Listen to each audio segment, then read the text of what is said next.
When most people get into trading for the first time, they try to trade gold. Now, in 95% of cases, this nearly always ends up in them losing their account or blowing a lot of money. Now, why is this the case? It's because they don't have proper risk management and they don't have a clear and consistent set of rules and strategy to follow. So, in today's video, I'm going to be giving you guys exactly that. I'm going to be showing you guys the full trading plan that I use to consistently make 3% a month on gold. I'm also going to be going through around 30 minutes or so worth of backtesting so that you guys can see how I actually view and apply this strategy in the live market, playing price candle by candle. So let's not waste any more time. Let's head right over to the charts and let's get straight into it. Alright guys, so before we get into the actual backtesting, I'm just going to walk you quickly through the trading plan and the strategy that we're going to be testing. So if you've seen any of my previous videos, you would have already seen this. So I'll put the chapters at the bottom of the screen. You can go ahead and skip to the backtesting itself. But for anybody new to the channel, the first step in the strategy and the first step in the process that we're going to be implementing is to look at overall, and we're looking at overall market structure on daily and 4-hour time frame. So what we're simply waiting for and looking for here is just to identify the current structure, right? Whether price is bullish, whether it's bearish, whether it's printing higher highs and higher lows or lower lows and lower highs. This is going to determine in which direction we're looking to trade. If price is overall bullish on higher time frame, we're only looking to buy, and if price is overall bearish higher time frame, we're only looking to sell, right?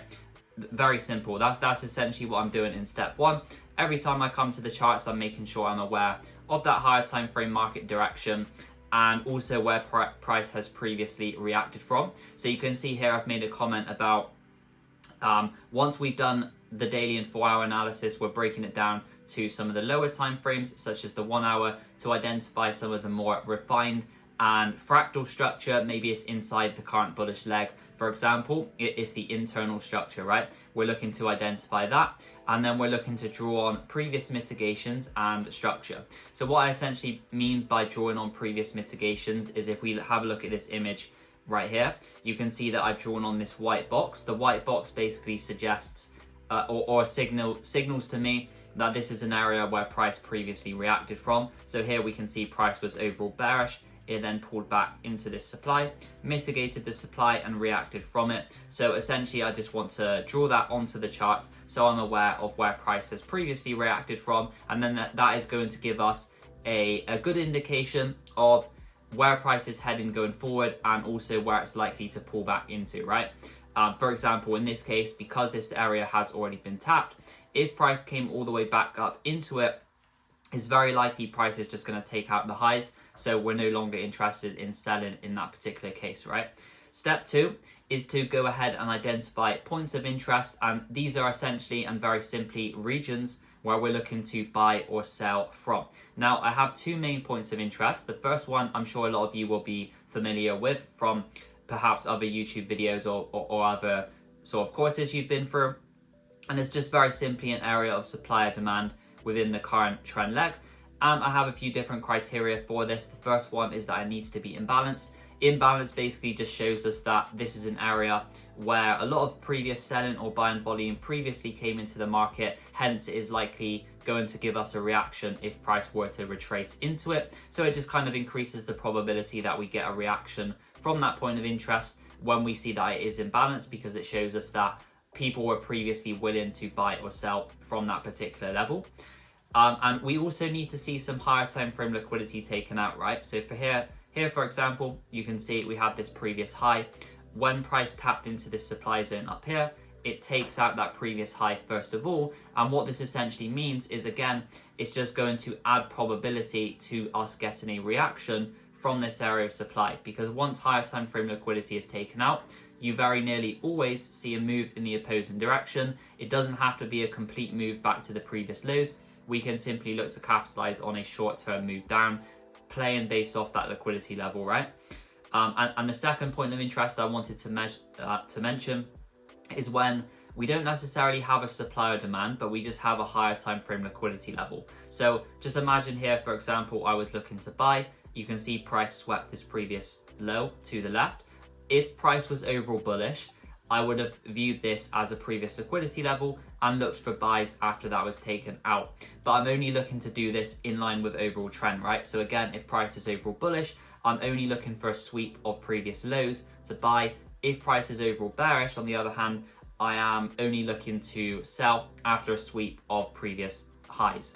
And it's really as simple as that. But obviously, we don't want to just blindly buy or sell from these points of interest. We want to wait for some sort of confirmation inside these areas. And this is when we are essentially using lower time frame market structure in order to get our entries. So for me, I like to keep things consistent. I'm always using the exact same time frame for my entries. So I'm essentially going down to the M5 time frame to identify the lower time frame structure. So if price comes into an area of demand, for example, on the M5 time frame, we are going to see downtrending structure. So price is going to be creating lower lows and lower highs. All I'm simply waiting for is for price to break above that current lower high and then pull back into an area of imbalance in order to get my entry.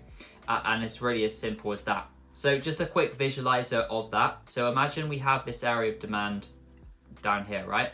What I'm essentially looking for on the M5 time frame, as price pulls back into the demand, like I said, price is going to be printing lower lows and lower highs because of how price moves, right? This on a higher time frame looks like a pullback, but on the lower time frames, it's going to appear like a downtrend. So once price taps into our demand zone, all I'm simply waiting for is for price to break above the current lower high in that downtrend and then pull back and enter on the imbalance just here. And that's essentially all I'm looking for. This is just a good indication that once we see this 5-minute downtrend start to end and for price to shift back bullish, we can be relatively confident that price is going to hold this demand zone and price is going to push up away from it, right? So that's all I'm looking for on lower time frames, and that is my entry criteria that I am looking for every single time.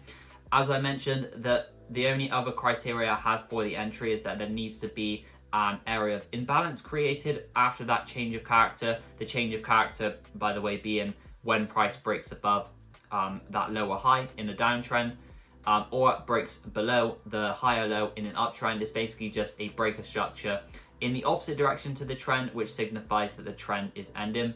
And then I'm simply setting a limit on this area. Now, this is where it gets very interesting, right? Because I know a lot of people, and one thing I struggled with a lot in the past as well, is knowing exactly when to target. And this really affected my trading from both a psychological and technical perspective, because when I didn't have a clear take profit rule, you know, I could have just targeted any area. I could have targeted this low, I could have targeted these lows, this imbalance, this low, you know, whatever. But the point being, there's multiple different targets. So without having a mechanical TP rule, what I find is that it's too discretionary. You don't know exactly when to enter and exit, right? So what I've done and what I've tested over the past couple of years, in both backtesting and in the live market, is the optimal risk reward for this strategy.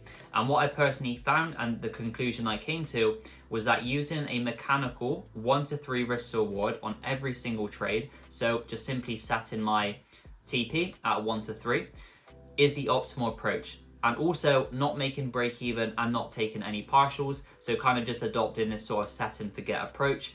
And that was the approach which led to the most profit over a sample, over a large sample size, right? So this isn't just plucked out of thin air. This is backed and based on data. So essentially, all I'm looking to do is mechanically target a 1 to 3. My stop is going above the high, but allowing a little bit of room just above to account for the scenario that price may want to re-grab the high and then make its move in the direction where we are, in which we are trading, right? So that's essentially what I'm doing for TP and stop loss rule. Risk management, for the sake of this video, is very simple. I'm doing 1% risk per trade. Risk stays the same no matter how I feel about the trades, whether I'm on a losing streak or winning streak, doesn't matter. I'm only doing 1% risk. How you feel about a trade, and this is important, right?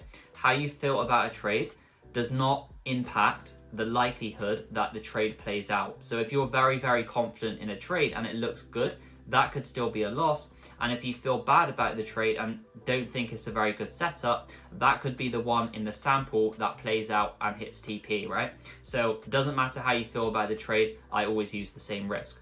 I don't make break even and I don't take partials. Again, this is based on that data that I have collected on it, and 1 to 3 mechanical TP rule. I've also got a few notes down here about key trade processes such as journaling and something called ASR, but you guys can check that out in your own time. I'll leave this trading plan for free in the description below if you guys want to check it out. And like I said, there's a couple more points here and nuanced details to look through, but that's essentially it. And you guys can get that for free in the description below. Alright guys, so continuing from where we left off last time, if you remember, we got up to around the end of January 2024, and over the next few videos we're going to be basically backtesting the entirety of 2024 and seeing how the strategy performs over an entire year.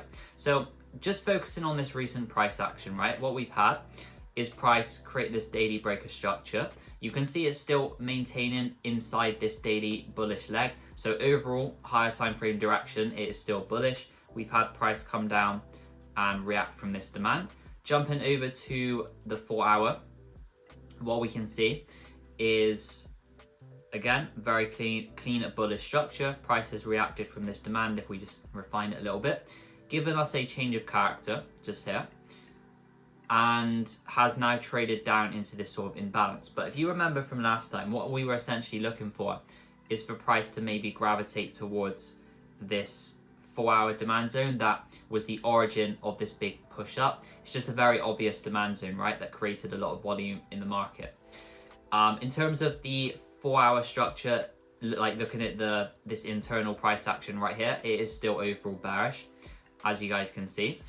But one of the things that I mentioned last time was that if price were to start pushing up towards all of these 3 equal highs, we could maybe look to capitalize on some buys up into that level. One thing I look to do when trading is not, and this is one of the things that I always emphasize to the guys inside VIP, which is that instead of trying to predict exactly where price is going to go, just keep an open mind and react to price instead. So what I exactly mean by that, I mean kind of have, you know, like an open mind, free from any particular bias, and just go with what price shows you. Don't stay married to sells if price presents buys, and don't stay married to buys if price presents sells. So one thing we could also see here is because price has, like I said, on daily time frame is still overall bullish. So we could maybe just view this as a sweep into the imbalance, right? And then this was another sweep of some previous lows. If we look on the hourly time frame, you know, it's kind of still selling off at the moment. So I wouldn't really be doing anything here. But if we just monitor price for a minute.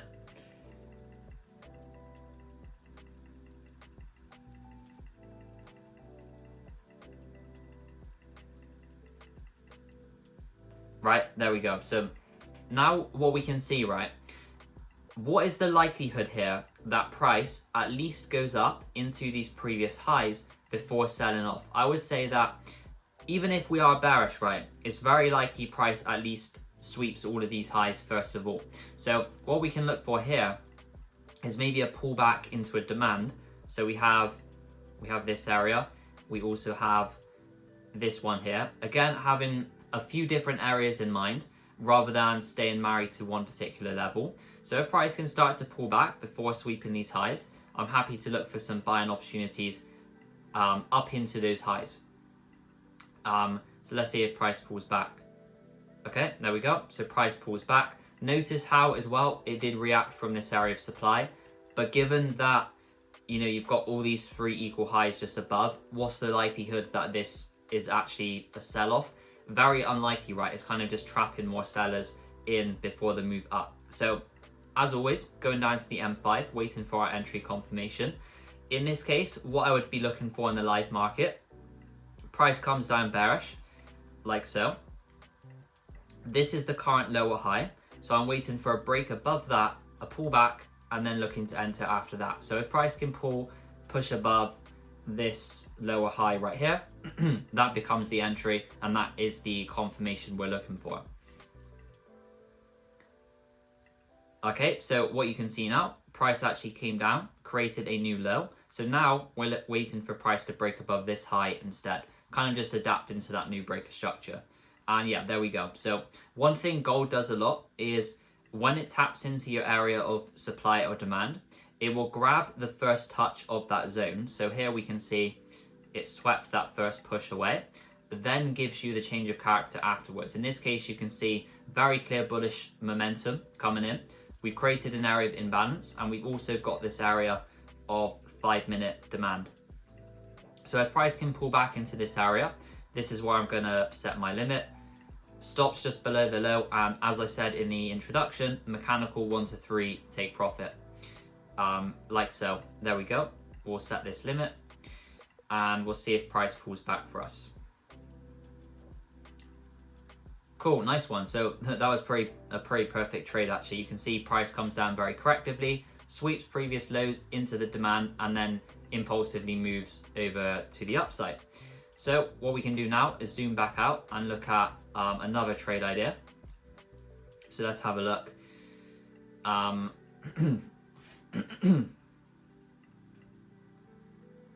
Okay, so price has pulled back quite impulsively, but this is one of the sort of characteristics of gold, is that it very nearly, well, it does this quite often where it pulls back very impulsively. It looks like a reversal, but the characteristic of gold is that it does these impulsive moves, but then just uses it as like a liquidity grab to fuel the move back up to the upside. You can see price still hasn't taken out these highs either, so I'm still willing to buy up into them if price presents an entry. You can also see now it has tapped into this lower demand that I was considering before.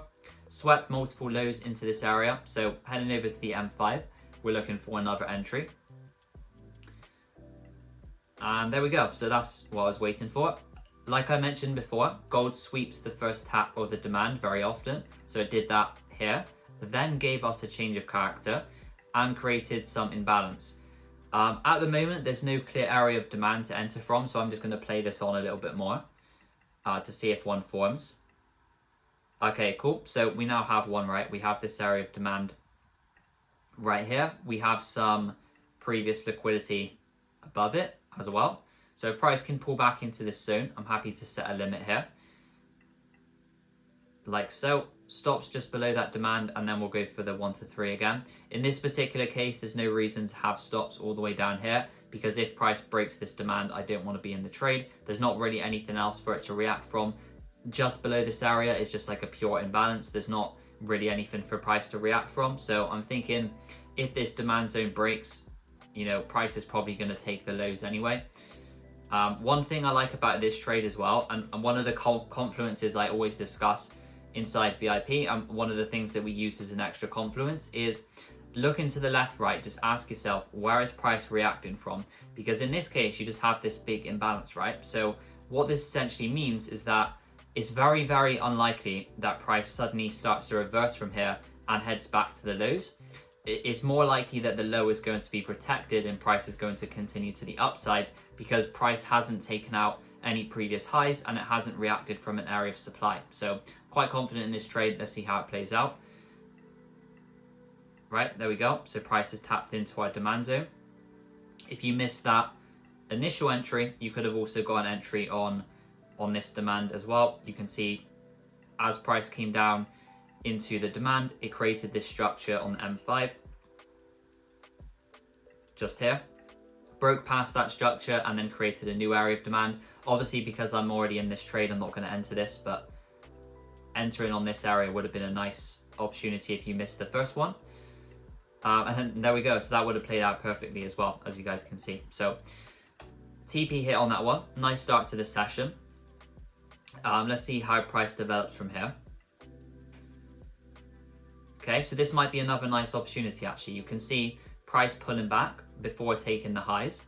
Again, it's not really reacting from anything significant to the left. So what we could maybe see here is maybe a pullback into, we have this demand down here now that price has created a new breaker structure, right? So if price can pull back into that area, I would be willing to buy from there.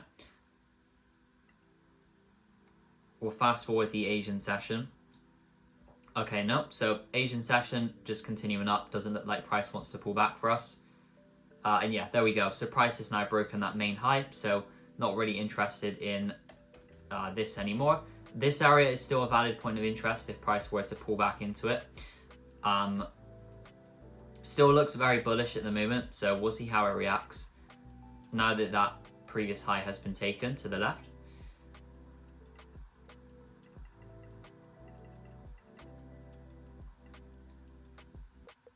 Okay, cool. So you can clearly see now price has broken above that liquidity level, didn't really react from it. So what I would be looking for now is for more continuations up towards the next liquidity level, which is these previous highs right here. Remember as well, overall daily time frame is still bullish and we've had price sweep lows into this imbalance. So I'm thinking this is probably just more continuations for more buys, aligning myself with that higher time frame narrative. So here we can see price has come down. First point of interest would actually be this low right here.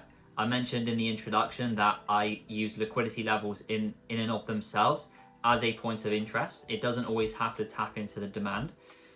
This demand would be valid if price comes down into it, but if price does present a confirmation from here, I will also be willing to take that trade instead.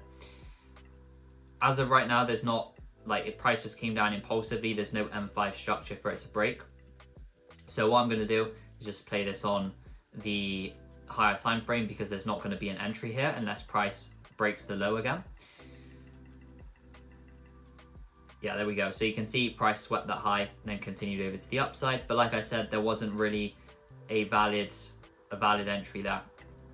So adapting to the new breaker structure, we now have this sort of price action. You can very clearly see as well, again, looking to the left, asking ourselves, where is price reacting from? Just this random area, right? It hasn't swept any highs or anything like that. So the likelihood here is that it continues up to at least take these previous highs. So what I'm looking for here is essentially a pullback to continue buying.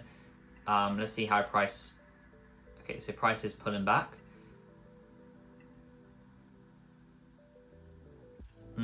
Not really seeing a clear point of interest. Maybe this hourly demand we have down here. Right, there we go. So price didn't react from it. It has now swept Asia low. It's still maintaining inside this bullish leg as well. So let's see how price develops from here. Did it close below that low or a wick below it? Yeah, so that was, it's quite hard to see, but that wasn't equal lows. It was a wick below and then you got the change of character just here.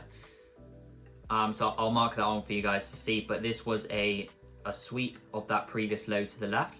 Once these higher time frame lows were taken out, price has now created an area of imbalanced demand. So entering on this area after a pullback, and again just going for a 1 to 3 TP. This is now a valid trade. Let's see how it goes. Nice, so pretty pinpoint entry there. The reason I was entering from here, by the way, was because like I could have refined it to this single demand candle, but I liked the look of how this was the last point that created imbalance, so I was entering on there. If you missed that initial entry, probably could have entered on this area instead, now that we've had another breaker structure and price has created some lows just above it. This would still be valid as well if price broke or swept Asia low into it. Okay, yeah, so if you were entering on that one, the entry would have been missed, but our original trade hit TP and very pinpoint entry on that one actually as well. As you guys can see, pretty much had zero drawdown on that. Cool, so next trade, looking for more continuations. At the moment, maybe if price comes back down into this extreme, that's the only sort of demand zone I'm seeing as valid at the moment. This one I wouldn't consider because there's no liquidity above it. And yeah, there you go. So 90% of the time, this is a little tip for you guys when using this strategy. If there's no liquidity above demand or below supply, you probably are the liquidity, meaning that the trade is very likely going to stop you out. And yeah, there we go. So price continued down in this case. No entries there. Maybe we can look at another entry now that these previous lows have been grabbed. Again, price is still kind of holding the overall bullish structure, right? It hasn't broken this low, which is the current higher low. It's kind of swept all of these previous lows to the left. So let's see how it reacts to this area. Obviously waiting for 5 minutes to flip bullish first.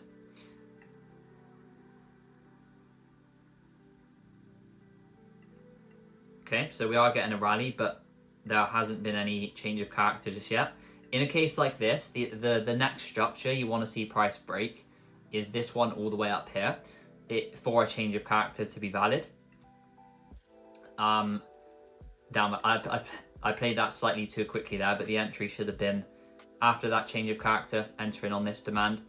We can see if price retests it. Let's have a look. But this should have been the trade already. We should already be in this. Something like this. Again, there's no reason to have stops all the way down here in this case, because if price breaks this demand, it's very likely going for the lows. Yeah, there we go. So that trade would have played out. I played price slightly too quickly there, unfortunately, but was a nice trade in the end. So we've now had another breaker structure. One thing I want to be cautious of here, though, is now we zoom back out. Price has grabbed those equal highs that I was referring to before.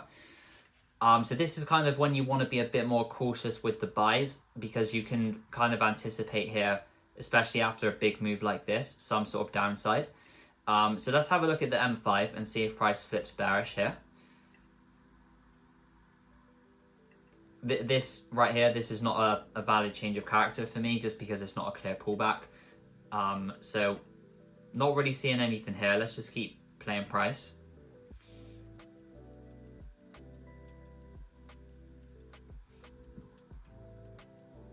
Just consolidating at the moment. Let's see how this develops. Right, there we go. So there's that big sell-off. So what I would actually see here now is, instead of looking for more buys, because we have had price grab those highs just above, right, and these highs as well were significantly the current lower high in the 4-hour trend. So if you're viewing the 4-hour as still bearish, this was the breaker structure. Price has swept those highs, fell to close above, sold off very heavily. So what I would actually be looking for here, I'd be viewing this more so as a change of character and looking for a pullback to sell. The only thing at the moment, there's not really any clear area to sell from, right? So what I'm going to do is I'm just going to let price develop a bit more. Could we get buys here? Maybe. So what I'm kind of thinking is, this could also just be a sweep of previous buyers for us to look for some buys. Actually no, I'm just going to look for some more sells, but I'll let the price develop a bit more first, as I'm not really seeing anything clear here.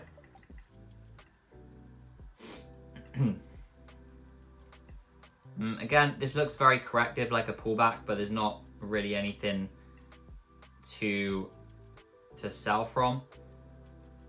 You could maybe say price has grabbed these highs and then given us a change of character, but this is also the Asian session, so obviously I'm not gonna take this.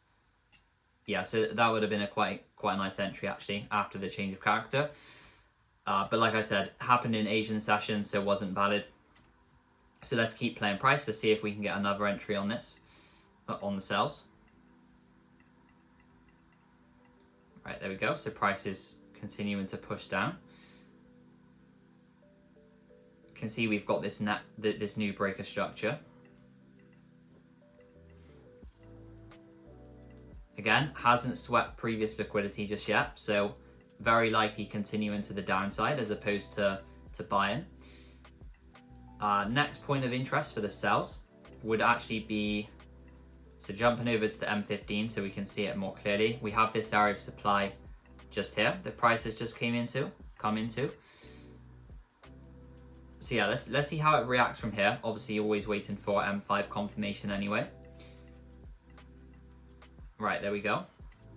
So 5 minute flipped bearish. We've got this area of supply up here in a premium. So if price can pull back into this area, I'm happy to sell from here. Limit order set and stops above the high. 1 to 3 TP. We'll set this limit. There we go.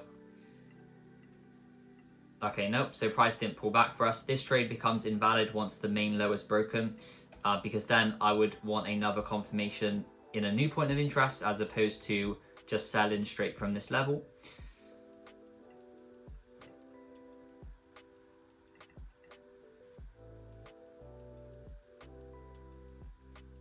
Want to be a bit careful here because it has just taken out these higher time frame lows and started to react from them.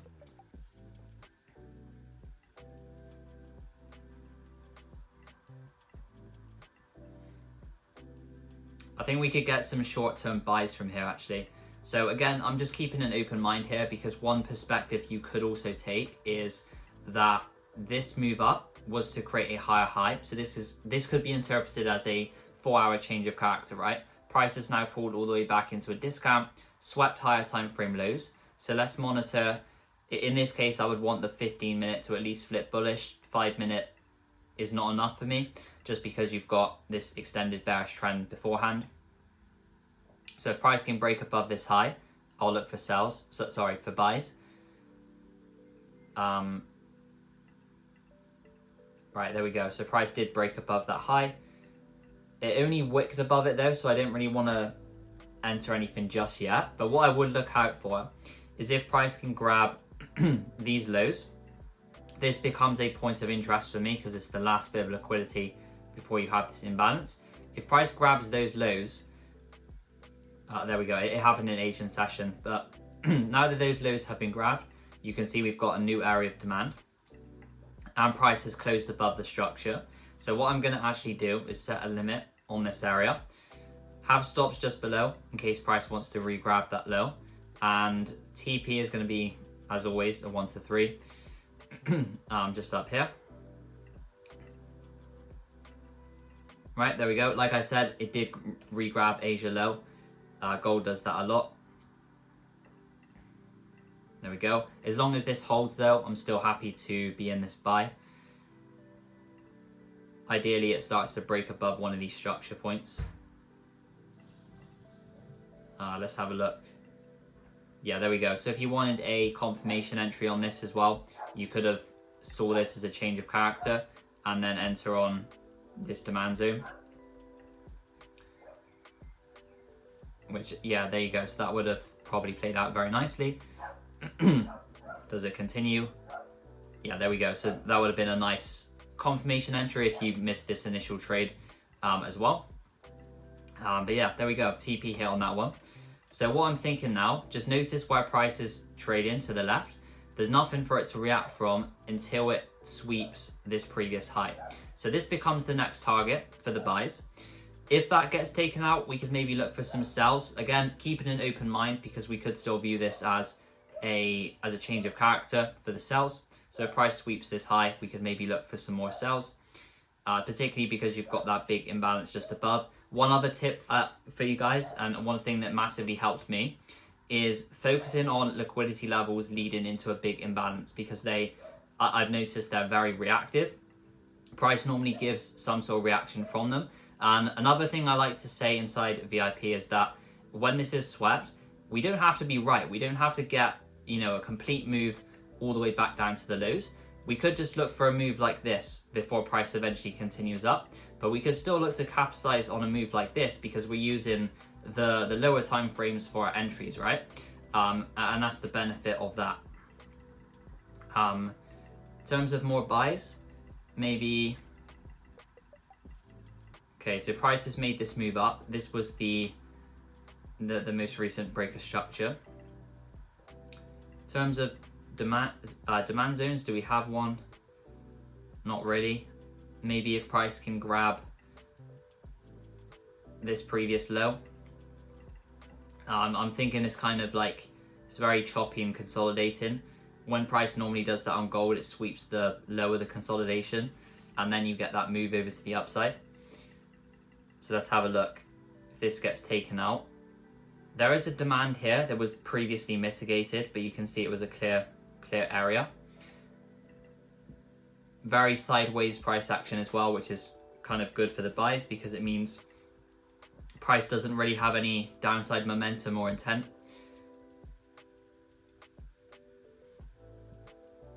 So yeah, let's just monitor here. Right, there we go. So you can see price grabbed this low into the demand. We've now had that change of character. Just here, we've got an area of, well, this whole area here was really the area of demand. So enter in here, stops just below the low, and going for a 1 to 3 again. Like so. I'm entering slightly below the demand as well because we've got this imbalance right here. So I'm entering on this imbalance that we have right here instead, just to kind of increase the risk to reward a little bit. Right, there we go. So we're tagged in. This would have been invalid if the high was broken first, but this is still valid at the moment. And there we go. So price hold the area. You could have obviously got a refined entry on this demand.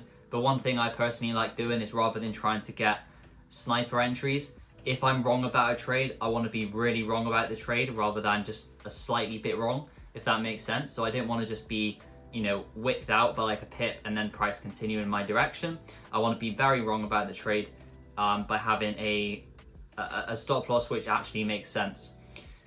In this case, price has now swept that previous high to the left. So here we can maybe monitor for some sells if price starts to flip bearish. Currently, in order for it to flip bearish, I would need to see a break below this low. That's the current higher low.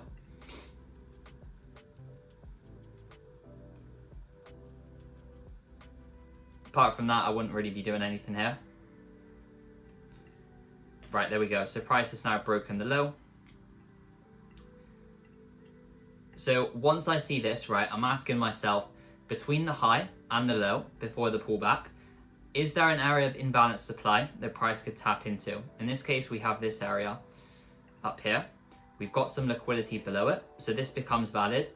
One thing I wouldn't do, by the way, is short from this area because there's no liquidity below it. So this area, like I said before, is very likely to become the liquidity that price is likely to take out.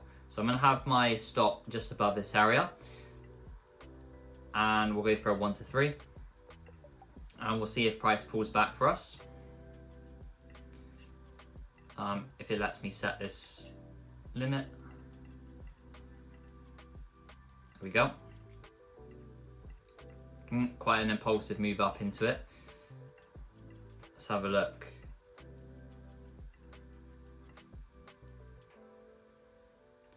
Nice one, there we go. So TP hit on that.